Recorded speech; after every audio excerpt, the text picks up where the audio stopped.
राधे राधे दोस्तों, कैसे हैं आप सब? आज की कहानी है पापा, मैं विवाह के बंधन को अपने लिए पिंजरा नहीं बना सकता। हाँ बोलो तानिया, कैसी हो? फोन उठाते ही वरुण ने तानिया का स्वर पहचान लिया। मैं तो ठीक हूँ, पर तुम्हारी क्या समस्या है वरुण?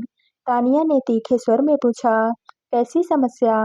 वह तो तुम ही जानो, पर तुमसे बात करना तो असंभव होता जा रहा है। घर पर फोन करो तो मिलते ही नहीं हो। हमेशा ही तुम्हारा मोबाइल बंद रहता है। तानिया ने शिकायत की। आज पूरा दिन मैं बहुत व्यस्त था। बॉस के साथ एक के बाद एक मीटिंगों का ऐसा दौर चला कि सांस लेने तक की फुर्सत नहीं थी। मीटिंग में मोबाइल तो बंद रखना ही पड़ता है। वरुण ने सफाई दी। बेवकूफ मत बनाओ मुझे। तुम जानबूझकर बात नहीं करना चाहते हो। मैं क्या जानती नहीं कि तुम अपनी कंपनी के उपप्रबंध निदेशक हो। तुम्हें फोन पर बात करने से कौन मना कर सकता है? प्रश्न किसी और के मना करने का नहीं है, पर जो नियम कायदे दूसरों के लिए बनाए गए हैं, उनका पालन सबसे पहले मुझे ही करना पड़ता है। वरुण ने सफाई दी। यह सब मैं कुछ भी नहीं जानती, पर मैं तुमसे बहुत नाराज हूँ। फोन कर करके थक गई हूँ मैं। छोड़ो ये गिले शिकवे और बताओ कि किस लिए इतनी बेसब्री से फोन पर संपर्क साधा जा रहा था। वाह, बात तो ऐसे कर रहे हो जैसे तुम कुछ जानते ही नहीं हो। याद है, आज संदीप ने तुम्हारे स्वागत में बड़ी पार्टी का आयोजन किया है। याद रहने ना रहने से कोई अंतर नहीं पड़ता। मैंने पहले ही कहा था कि मैं पार्टी में नहीं आ रहा हूँ। आज मैं बहुत व्यस्त हूँ। व्यस्त ना होता तो भी नहीं आता। मुझे पार्टियों में जाना बिल्कुल भी पसंद नहीं है। क्या कह रहे हो? संदीप बुरा मान जाएगा। उसने यह पार्टी विशेष रूप से तुम्हारे लिए ही आयोजित की है। जरा सोचो तानिया, पिछले 10 दिन में हम जब भी मिले हैं, किसी न किसी पार्टी में ही मिले हैं। तुम्हें नहीं लगता कि कभी हम दोनों अकेले में ढेर सारी बातें करें, एक दूसरे को जाने और समझें? कितने पिछड़े विचार हैं तुम्हारे। बातें तो हम पार्टी में भी कर सकते हैं, और एक दूसरे को जानने समझने को तो पूरा जीवन पड़ा है। तानिया ने अपने विचार प्रकट किए तो वरुण बुरी तरह से झल्ला गया, पर वह कोई भी कड़वी बात कहकर कोई नई मुसीबत मोल नहीं लेना चाहता था। ठीक है, तो फिर कभी मिलेंगे, बहुत सारी बातें करनी है तुमसे। वरुण ने लंबी सांस ली थी। क्या पार्टी में नहीं आ रहे हो तुम? तानिया चीखी। नहीं, ऐसा मत कहो। तुम्हें मेरी कसम, आज की पार्टी में तुम्हारी मौजूदगी बेहद जरूरी है। केवल एक ही शर्त पर मैं पार्टी में आऊंगा, कि आज के बाद तुम मुझे किसी दूसरी पार्टी में नहीं बुलाओगी। वरुण अपना पीछा छुड़ाने की नीयत से बोला था। जैसी आपकी आज्ञा महाराज।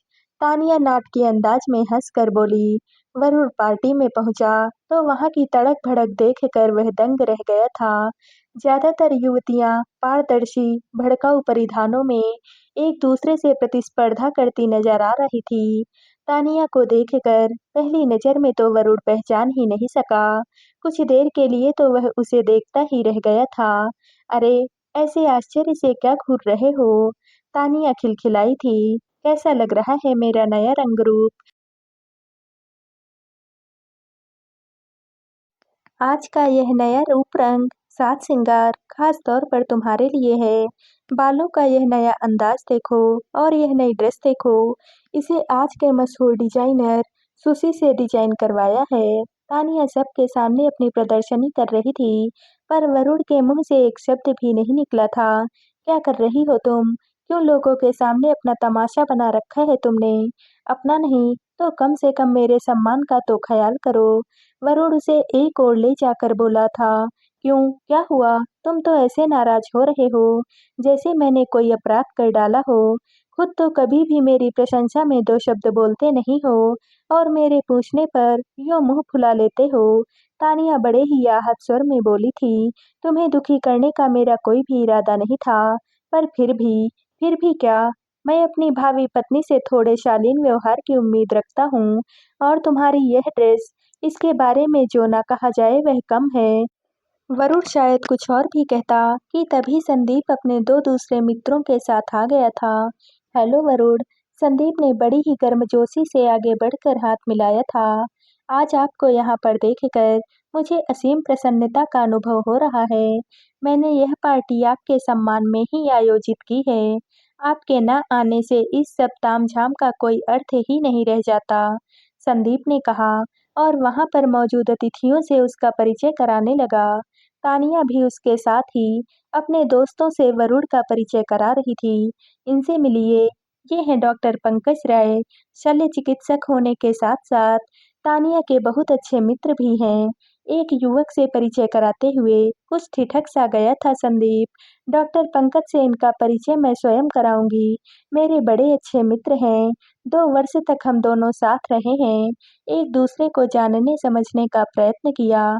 जब लगा कि हम एक दूसरे के लिए बने ही नहीं हैं, तो हम दोनों अलग हो गए। तानिया ने विस्तार से डॉक्टर पंकज का परिचय दिया। तानिया ठीक कहती है, मैंने तो इसे सलाह दी थी कि हमारे साथ रहने की बात आपको ना बताए, पर यह कहने लगी कि आप संकीर्ण मानसिकता के व्यक्ति नहीं हैं। वैसे भी आजकल तो यह सब आधुनिक जीवन का हिस्सा है। डॉक्टर पंकज ने अपने विचार प्रकट किए थे। कुछ क्षणों के लिए तो वरुण को लगा कि उसका मस्तिष्क किसी प्रहार से सुन्न हो गया है, पर दूसरे ही क्षण उसने खुद को संभाल लिया। वह कोई भी उल्टी-सीधी हरकत करके लोगों के उपहास का पात्र नहीं बनना चाहता था, पर मन में एक फांस सी गड़ गई थी, जो लाख प्रयत्न करने पर भी नहीं निकल रही थी। अच्छा था कि वरुण के चेहरे के बदलते भावों को किसी ने नहीं देखा। हाथ में शीतल पेय का गिलास थामे वह एक ओर पड़े सोफे पर बैठ गया। पिछले कुछ समय की घटनाएं चलचित्र की तरह वरुण के मानस पटल पर से टकरा रही थी।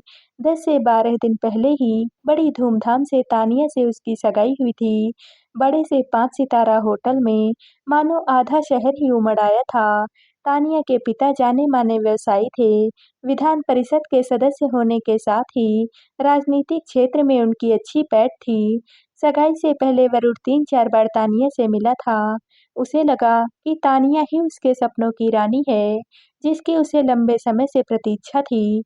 अपने सुंदर रंग रूप और खुले व्यवहार से किसी को भी आकर्षित कर लेना तानिया के बाएं हाथ का खेल था। वरुण के माता-पिता ने तानिया को देखते ही पसंद कर लिया था। वरुण का परिवार भी शहर के संपन्न परिवारों में गिना जाता था, पर उसके माता-पिता सादा जीवन उच्च विचार के पक्षधर थे। सगाई के अवसर की तड़क-भड़क को देखकर उसके मित्रों और संबंधियों ने दांतों तले उंगली दबा ली थी। वरुण और उसके माता-पिता ने भी इसे स्वाभाविक रूप से ही लिया था, पर अब वरुण को लग रहा था कि सब कुछ बहुत ही जल्दबाजी में हो गया। उसे तानिया को अच्छी तरह से जानने समझने के बाद ही कोई भी निर्णय लेना चाहिए था। तानिया की कई सहेलियां व दोस्त थे। उसने खुद ही वरुण को सब कुछ स्पष्ट रूप से बता दिया था। शायद उसके इस खुले स्वभाव ने ही प्रारंभ में उसे प्रभावित भी किया था। आज जब युवा खुलेआम एक दूसरे से मिलते-जुलते हैं, तो उनमें मित्रता होना भी स्वाभाविक है। वह अब तक स्वयं को खुली मानसिकता का व्यक्ति समझता था, पर आज की घटना ने उसे पूर्ण रूप से उत्तेजित कर दिया था। हर समय अपने पुरुष मित्रों की बातें करना, उनके गले में बाहें डालकर घूमना, उनके साथ बेशर्मी से हंसना, खिलखिलाना, तानिया के ऐसे व्यवहार को वह सहजता से नहीं ले पा रहा था। मन ही मन स्वयं को भी झिड़क देता था। ऐसे ही समय बहुत तेजी से बदल रहा है वरुणराज। उसके कदम से कदम मिलाकर नहीं चले, तो औंधे मुँह गिरोगे, वह खुद को ही समझाता। कभी-कभी तो उसे लगता, मानो वह संकीर्ण मानसिकता का शिकार है, जो आधुनिकता का जामा पहनकर भी स्त्री की स्वतंत्रता को स्वीकार करने की स्थिति में नहीं आ सका। पर आज नहीं, आज तो उसे लगा कि यह उसकी सहनशक्ति से ही परे है। वह इतना आधुनिक भी नहीं हुआ कि समाज की समस्त वर्जनाओं को अस्वीकार करके उच्छृंखल जीवन शैली अपना ले। उसके धीरंग गंभीर स्वभाव और अनुशासित जीवन शैली की सभी प्रशंसा करते थे। धीरे-धीरे सब कुछ शीशे की तरह साफ होता जा रहा था। वरुण को ऐसा लगने लगा जैसे कि मानो उसे ग्लैमर की गुड़िया नहीं, जीवन साथी चाहिए, जो शायद तानिया चाहकर भी नहीं बन सकेगी। वरुण अपने गंभीर ख्यालों में खोया था कि एक हाथ में सिगरेट और दूसरे में गिलास थामे तानिया लहराती हुई आई।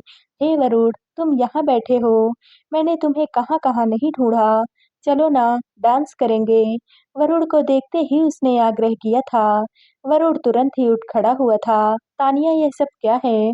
तुम तो कह रही थी कि तुम तो सिगरेट और शराब को छूती तक नहीं हो।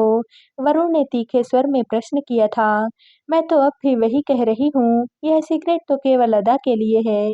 मुझे तो एक कस लेते ही इतनी जोर की खांसी उठती है कि सांस लेना भी कठिन हो जाता है। तुम भी लो ना, अच्छा लगता है, दोनों साथ में फोटो खिंचवाएंगे।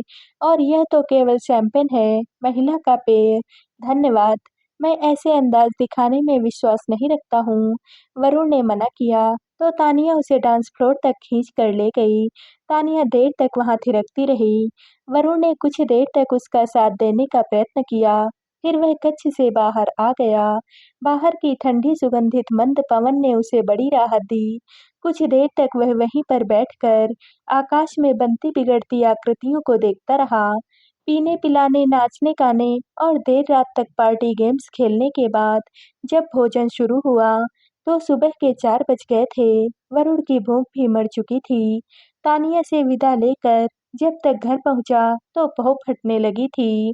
यह घर आने का समय है, उसकी माँ शोभा देवी चिल्लाई थी। माँ, तानिया के मित्रों की पार्टी थी। रात भर की गहमा-गहमी चलती रही। मैं थोड़ी देर सो जाता हूँ। 3 घंटे के बाद मुझे जगा देना। 9 बजे तक मुझे कार्यालय भी पहुँचना है। आवश्यक कार्य हैं। थके-उन्हें स्वर में बोलकर वरुण अपने कमरे में सोने के लिए चला गया। आ गया तुम्हारा बेटा। प्रातः टहलने के लिए तैयार हो रहे वरुण के पिता मनोहर ने व्यंग्यपूर्ण स्वर में पत्नी से कहा। हाँ, आ गया, शोभा ने बुझे हुए स्वर में कहा था। देख लो, साहबजादे के लक्षण मुझे ठीक नहीं नजर आ रहे हैं। हम दोनों चाहकर भी कुछ नहीं कर सकते हैं। पढ़ा लिखा समझदार है वरुण, अच्छे पद पर है। विवाह भी हमने उसकी पसंद पर छोड़ दिया है।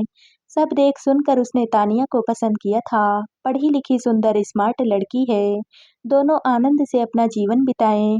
इससे अधिक हमें क्या चाहिए? वह भी होता नजर नहीं आ रहा है।